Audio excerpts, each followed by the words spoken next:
Hi friends, இன்னைக்கு rajma gravy தான். 4 hours ராஜ்மாவை ஊற விட்டு வாஷ் பண்ணிவிட்டு குக்கரில் கொஞ்சமாக உப்பு சேர்த்து லைட்டாக மீடியம் பதம் தண்ணி வச்சு வேக வச்சு எடுத்து வச்சுக்கிட்டேன். 4 விசில் விட்டு கடாயில் 2 ஸ்பூன் எண்ணெய் விட்டு எண்ணெய் காஞ்சதும் கொஞ்சமாக பெரிய சீரகம் ஆட் பண்ணிவிட்டு பெரிய சீரகம் பொரிஞ்சதும் கருவேப்பிலையும் ஒரு பெரிய வெங்காயமும் நைஸாக கட் பண்ணி சேர்த்துக்கிட்டேன். அது வதங்கினதும் தக்காளி பூண்டு 4 பல் அதையும் தட்டி சேர்த்துக்கிட்டேன். அதுவும் வதங்கினதும் வேக வச்சு வச்சுருந்த ராஜ்மாவையும் ஆட் பண்ணி மிக்ஸ் பண்ணிவிட்டு தேங்காய் பேஸ்ட்டு கூட பெரிய ஜீரகம் போட்டு அரைச்சி வச்சுருந்தேன். அந்த தேங்காய் பேஸ்ட்டையும் ஆட் பண்ணிக்கிட்டேன். அரை மூடி தேங்காய் தான் நான் எடுத்துக்கிட்டேன்.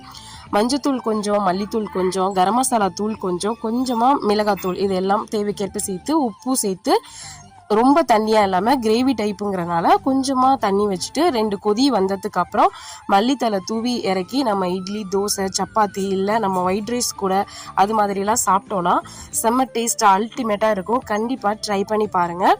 குழந்தைங்களும் விரும்பி சாப்பிடுவாங்க. உடம்புக்கு ரொம்ப நல்லது.